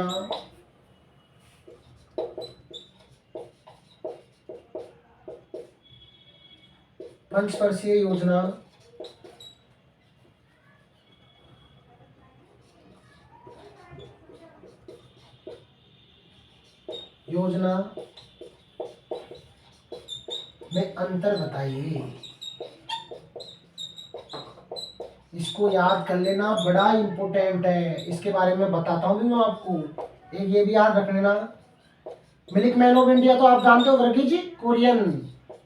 न्यू टाइप का क्वेश्चन है, याद होना चाहिए। श्वेत क्रांति, ये भी याद कर लेना। देख लीजिए, इसको थोड़ा सा रिवाइज करते हैं अपन, रिवीजन करते हैं, रिवाइज करते हैं, याद करते हैं थोड़ा सा। प्रथम पंचवर्षीय योजना का संबंध था खेती कृषि के साथ। द्वितीय में था उद्योग।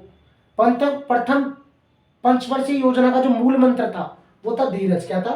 धीरज। दूसरी पंचवर्षीय योजनाओं का जो मूल मंत्र था वो था तेज गति से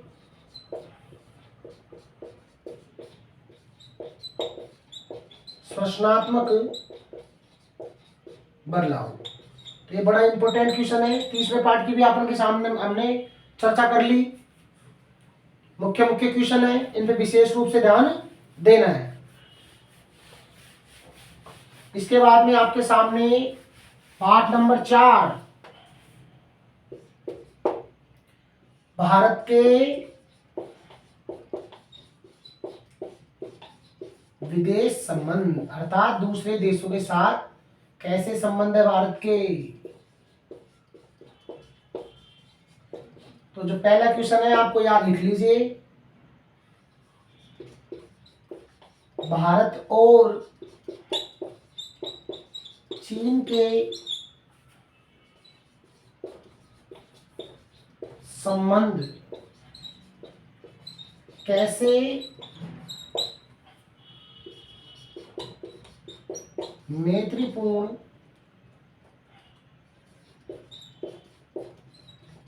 हो सकते हैं।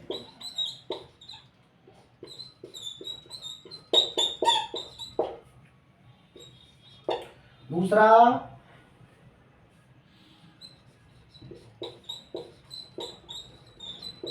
भारत और नेपाल के संबंध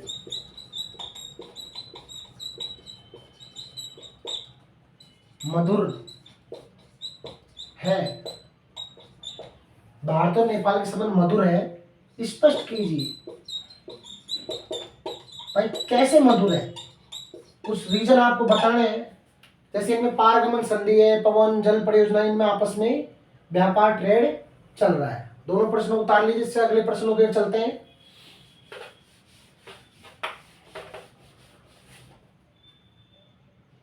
इन पे आपको टिप्पणी याद रखनी है दोनों पे, ये क्या है, कैसे, किस कारण हुए। ताशकंद समझौता 10 जनवरी 1966 किसके मध्य, भारत पाकिस्तान के मध्य। शिमला समझौता ये भी किसके मध्य, भारत पाकिस्तान के मध्य, 3 जुलाई 1972।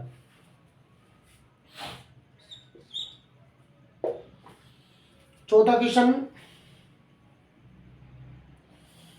जो इंपॉर्टेंट है, इसको भी आपको पूर्ण रूप से याद करना है। पंचशील समझौता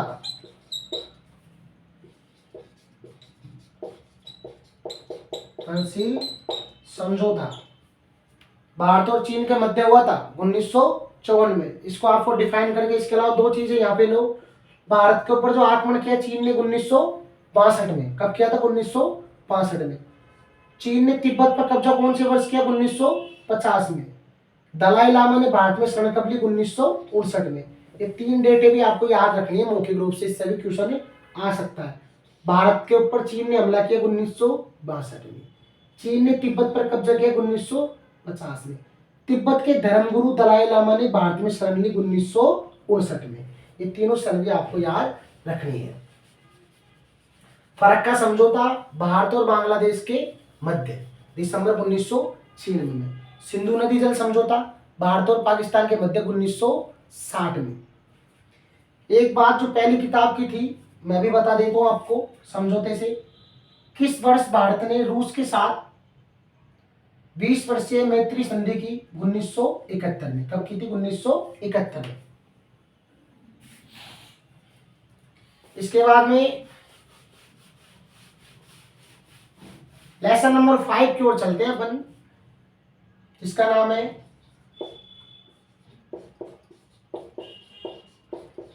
कांग्रेस प्रणाली, चुनौतियां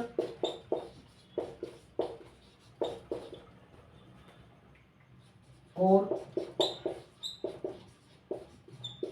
पुनः स्थापना।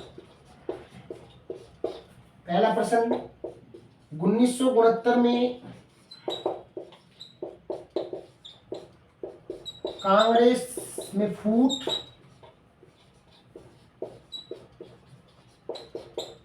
और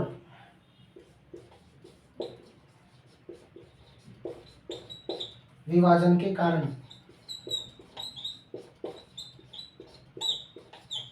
क्या थे। बड़ा इंपॉर्टेंट क्वेश्चन है। 1967 के चुनाव के बाद जब इंदिरा गांधी भारत की पहली महिला प्रधानमंत्री बनी, तो मोरारजी जी देसाई की जगह इंदिरा गांधी को प्राथमिकता दी सिंडिकेट ने। कि सिंडिकेट ने सोचा कि अनुभव कम है, हमारी बातों को मानने के लिए इंदिरा गांधी ने अपने अनुसार कार्य किया। अपने आधिकारिक राष्ट्रपति उम्मीदवार नीलम संजीव रेड्डी को समर्थन न करते हुए निर्दलीय उम्मीदवार बीबी गिरी को समर्थन। इस कारण पार्टी में फूट पड़ गई और कांग्रेस का विभाजन हो गया। Congress R, Congress O. Congress R Indira Gandhi, Congress O Indira विरोधी नेताओं और सिंडिकेट, जिसमें के कामराज, मोरारजी जी देसाई आदि नेता थे। इसको आपको ध्यान रखना है। 1971 के चुनाव परिणामों को बताइए।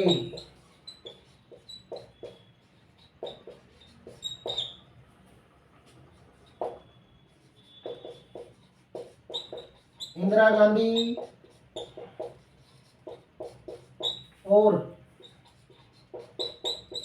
गांधी और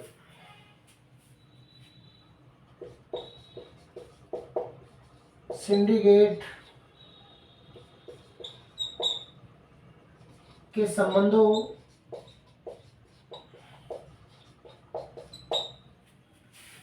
पर प्रकाश डालिए। इसके अलावा आपको यह भी ध्यान रखना है, लाल बहादुर शास्त्री का नारा जय जवान जय किसान। इंदिरा गांधी का प्रसिद्ध नारा भी याद रखना है, गरीबी हटाओ का नारा किसने दिया? इंदिरा गांधी ने। इसके अलावा इंदिरा हटाओ का नारा किसने दिया? जो इंदिरा का विरोध कर रहे थे जो नेता और सिंडिकेट के द्वारा ये नारा दिया गया।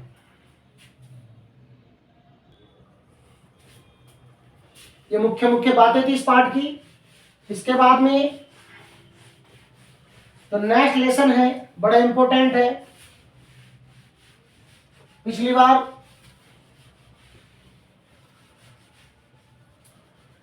सिलेबस में कटौती के कारण पाठ्यक्रम में सिलेबस में नहीं था। छठे पाठ का नाम है लोकतांत्रिक व्यवस्था में संकट। लोकतंत्र का अर्थ होता है जनता का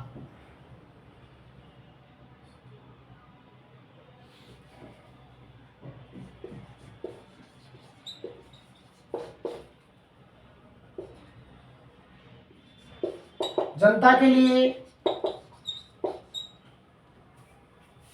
जनता के द्वारा शासन। लेकिन एक समय भारत में ऐसा भी आया कि लोकतांत्रिक व्यवस्था में संकट आ गया। वो था इंदिरा गांधी द्वारा आपातकाल देश में लगाना। तो पहला प्रश्न ये याद करना है आपको, आपातकाल का वर्णन कीजिए। कब लगा, किन कारणों से लगा, इसका आपको पूर्ण रूप से वर्णन करना है। आपातकाल का वर्णन कीजिए। इसके अलावा आपको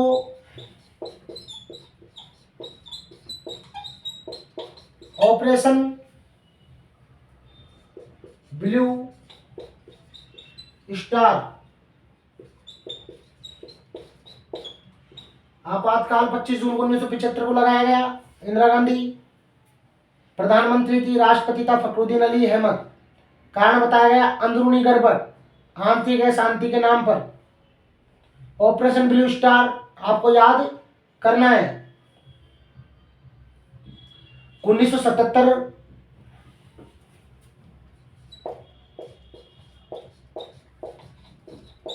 के चुनाव परिणामों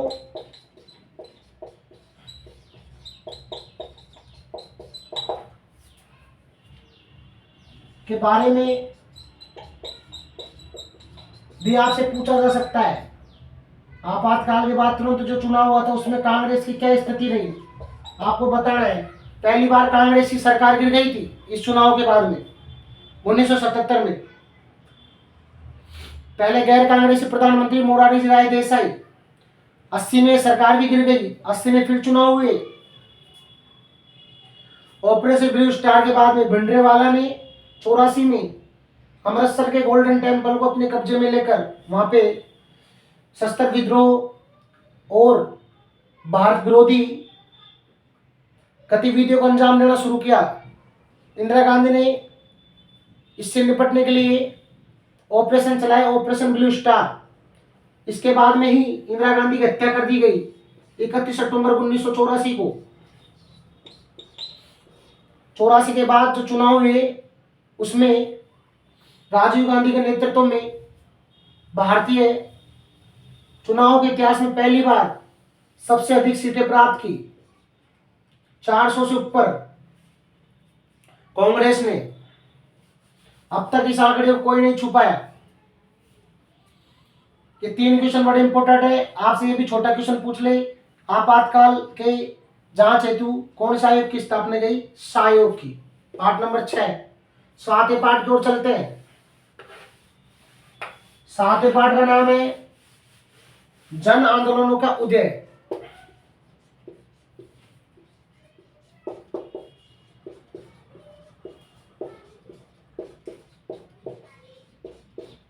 जन आंदोलनों का उदय। तो पहला प्रश्न यही होगा आपके सामने,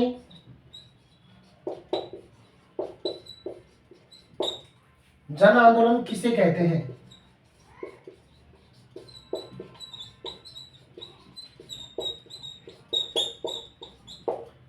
चिपको आंदोलन क्या है?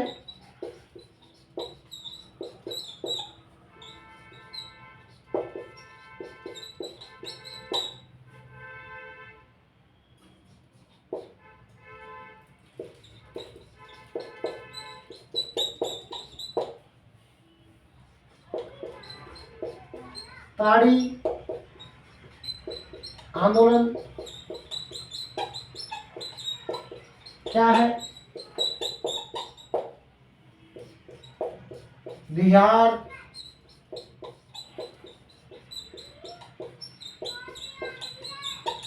आंदोलन के बारे में बताइए।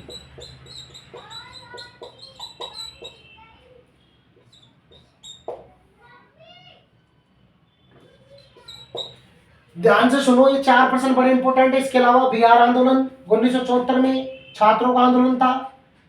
छात्रों के बुलावे पर जेपी जयप्रकाश नारायण ने शर्त रखी कि यह आंदोलन बिहार से आगे नहीं जाएगा, लेकिन कुछ ही दिनों में आंदोलन ने राष्ट्रव्यापी रूप ले लिया।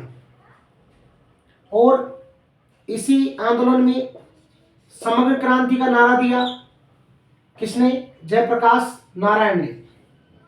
संपूर्ण क्रांति नारा है, भावी इतिहास हमारा है, ये नारा दिया जयप्रकाश नारायण ने। इसको याद रखना, संपूर्ण क्रांति नारा है, भावी इतिहास हमारा है। छोटे प्रश्न में आपको मिल सकता है। इसके अलावा ताड़ी आंदोलन आंध्र प्रदेश के नेल्लोर जिलों में, इसको पूर्ण रूप से याद करना है। महिलाओं ने नारा दिया, ताड़ी की बिक्री बंद करो। ताड़ी मतलब होता है शराब, कच्ची दारू। एक क्वेश्चन और लिखना है इसमें आपको,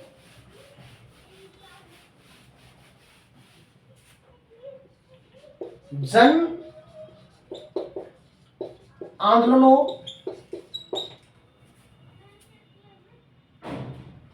से क्या सीख मिलती है? क्या सीख मिलती है, क्या सबक मिलते हैं, ये भी आपको याद कर लेना है। बड़ा इंपॉर्टेंट क्वेश्चन है। इसके अलावा रेल हड़ताल 1974 जॉर्ज फर्नांडिस के द्वारा की गई। छोटा क्वेश्चन है। वचनबद्ध न्यायपालिका क्या होती है? ऐसी न्यायपालिका जो सरकार के प्रति वफादार रहे, उनके कहे अनुसार कार्य करे, वो न्यायपालिका वचनबद्ध न्यायपालिका कहलाती है। और जो आपातकाल का तत्कालिक मुख्य कारण माना जाता है वो ये है कि इलाहाबाद उच्च न्यायालय द्वारा इंदिरा गांधी के निर्वाचन को अवैध घोषित कर दिया गया था। इंदिरा गांधी अपनी पद से इस्तीफा नहीं देना चाहती थी, इसलिए उन्होंने राष्ट्रपति से कहकर आपातकाल आधी रात में लगवा दिया। राष्ट्रपति के बारे में पूछा जा सकता है, कौन था? फखरुद्दीन अली अहमद। केशवानंद भारती मुकदमा 1973 में इसका निर्णय हुआ, जो संविधान के मूलभूत ढांचे से संबंधित था। इसके बाद में जो नेक्स्ट पार्ट है 8वां, वो क्षेत्रीय आकांक्षा है।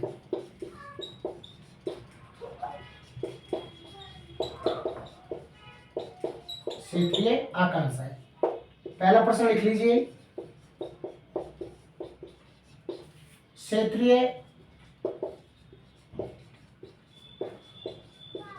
असंतुलन किसे कहते हैं?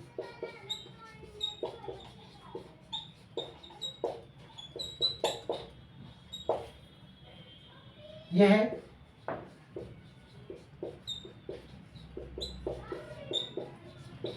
राष्ट्रीय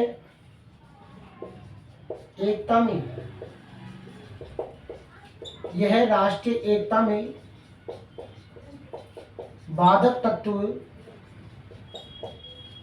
कैसे है? बड़ा इंपॉर्टेंट क्वेश्चन है, ध्यान देना है, याद करना है जरूर। दूसरा, अलगाववाद से क्या अभिप्राय है?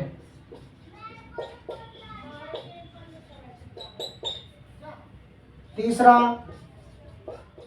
वामसेफ के बारे में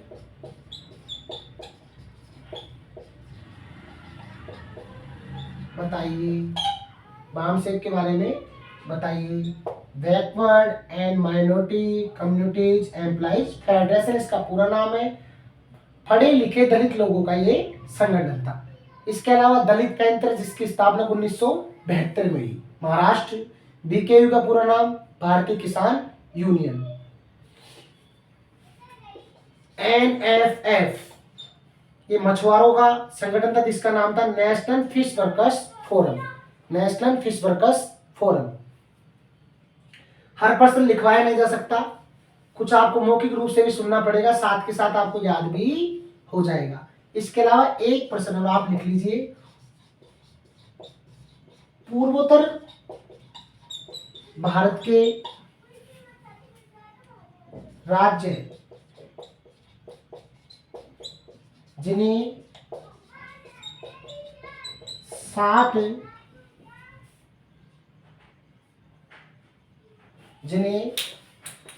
7 बहनों के नाम से जाना जाता है, यह आपको याद कर लेना है। कौन था? पूर्वोत्तर भारत के राज्य जिन्हें 7 बहनों के नाम से जाना जाता है। पूर्वोत्तर भारत के राज्य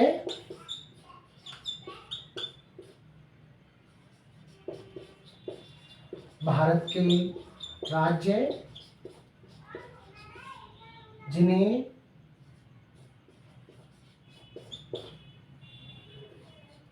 7 बहनों के नाम से, ये आपको जरूर याद रखना है। ये प्रश्न आपसे पूछा था, 7 बहनों के नाम से जाना जाता है,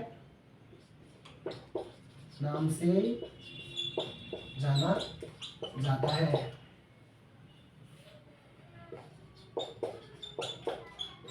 और 7 राज्यों के नाम याद रखने हैं आपको। कौन कौन से थे? असम की राजधानी दिसपुर। मेघालय की राजधानी शिलांग।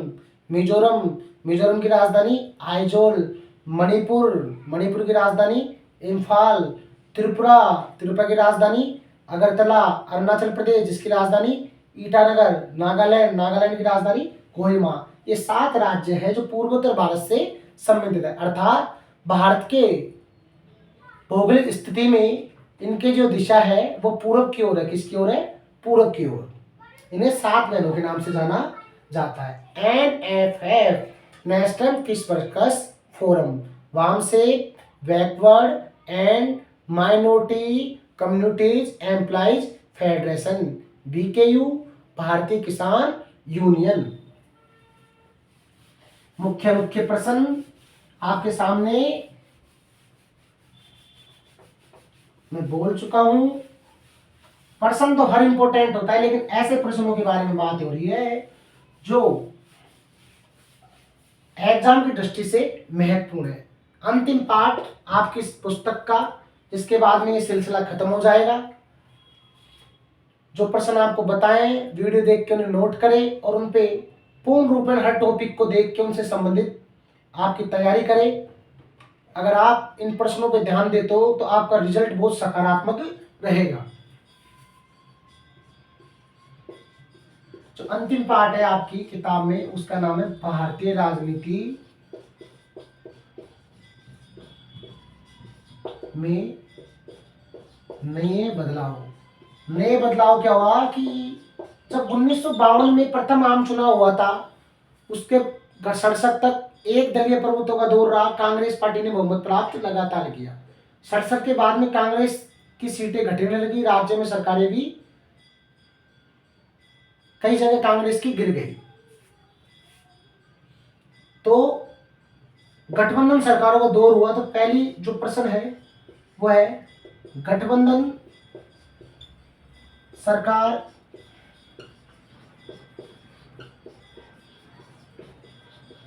पहली गठबंधन सरकार 1989 में बनी वीपी सिंह के नेतृत्व में।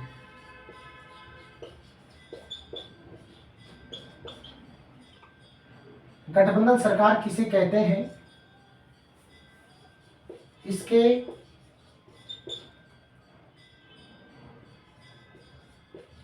दुष्परिणाम और दुष्परिणाम का मतलब नकारात्मक। तो नकारात्मक पूछे जब तो उत्तर ये होगा फायदे बताइए। पहला क्वेश्चन ये हुआ।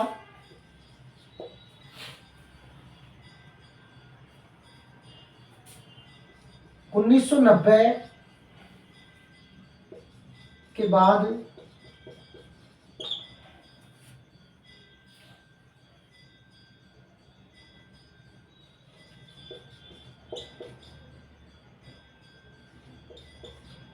चुनाव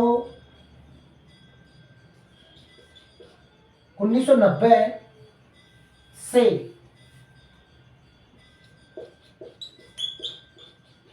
और 99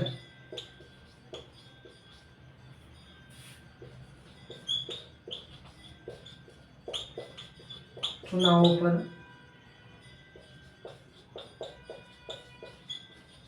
टिप्पणी लिखिए।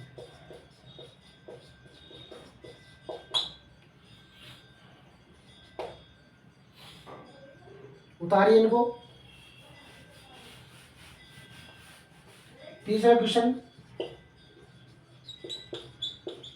भारतीय दलीय व्यवस्था की कमी और विशेषताएं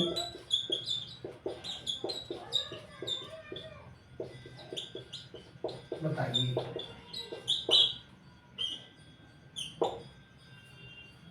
इसके बाद में चौथा क्वेश्चन टिप्पणी वाला है, इस पे बहुत ज्यादा ध्यान देना है आपको। इसके आने की बहुत ज्यादा संभावना है।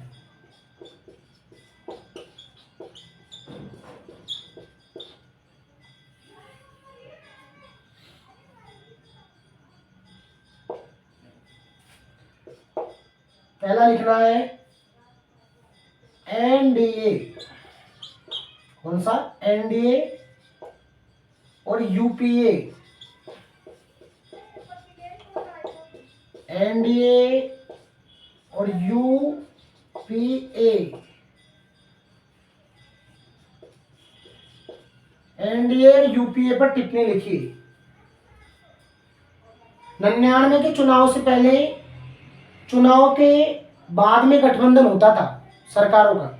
जब किसी दल को स्पष्ट बहुमत प्राप्त नहीं होता तो अन्य दलों के साथ गठबंधन करके सरकार बनाता। लेकिन 99 के चुनाव से ये जो तरीका था उसमें परिवर्तन आया और 99 में एक गठबंधन बना जिसका नाम था एनडीए। क्या नाम था? एनडीए। 1999 में इस गठबंधन का निर्माण हुआ, स्थापना हुई। इसका नाम था एनडीए, नेशनल डेमोक्रेटिक अलायंस, राष्ट्रीय जनतांत्रिक गठबंधन हिंदी में नाम है इसका। और वर्तमान में इसी गठबंधन की सरकार है और 99 में भी इसकी सरकार बनी। और इसकी जो सबसे बड़ी पार्टी है वो है बीजेपी, भारतीय जनता पार्टी। इसकी स्थापना कांग्रेस ने 99 के बाद में अकेलो चली की नीति अपनाई, लेकिन 2004 में यूपीए की स्थापना की, जिसका नाम है यूनाइटेड प्रोग्रेसिव अलायंस, संयुक्त प्रगतिशील गठबंधन। इसकी जो सबसे बड़ी पार्टी है वो है कांग्रेस। कौन सी है? कांग्रेस। यूपीए का सबसे बड़ा दल कौन सा है? कांग्रेस। लगभग हर पार्ट से हमने 4 क्वेश्चन, 3 क्वेश्चन, 5 क्वेश्चनों की बात की है, तो लगभग 70 से 80 के बीच में क्वेश्चनों पे हमने चर्चा की, उनका रिवीजन भी किया। इसके अलावा राष्ट्रपति की आपातकालीन शक्तियों का उल्लेख 352, 356, 360 में है, ये ध्यान रखना। 352 राष्ट्रीय आपातकाल, जिसके आधार पर इंदिरा गांधी ने आपातकाल लगाया। 356 राज्यों में आपातकाल, राज्यों में संवैधानिक तंत्रों की विफलता पर राज्यपाल के द्वारा राष्ट्रपति को सूचना देने पर लगाया जाता है। पहला जो 356 का दुरुपयोग हुआ था वो 1959 में हुआ था। कहां पर? केरल में। कांग्रेस ने केरल में वैधानिक तरीके से चुनी गई सरकार को गिरा दिया था। ये महत्वपूर्ण प्रश्न है आपके सामने, आपके लिए बड़ी मेहनत करके ये मैंने तैयार किए, और मुझे आशा है परीक्षा में लगभग 90% क्वेश्चन इन्हीं क्वेश्चनों में से पुटअप हो गए। इसलिए बेहतरीन तरीके से तैयारी कीजिए, याद कीजिए, इनसे संबंधित जो भी टॉपिक है उन पर पूर्ण रूप से तैयारी कीजिए। अगर आपको मेरी वीडियो अच्छी लगी हो तो please like, share and subscribe.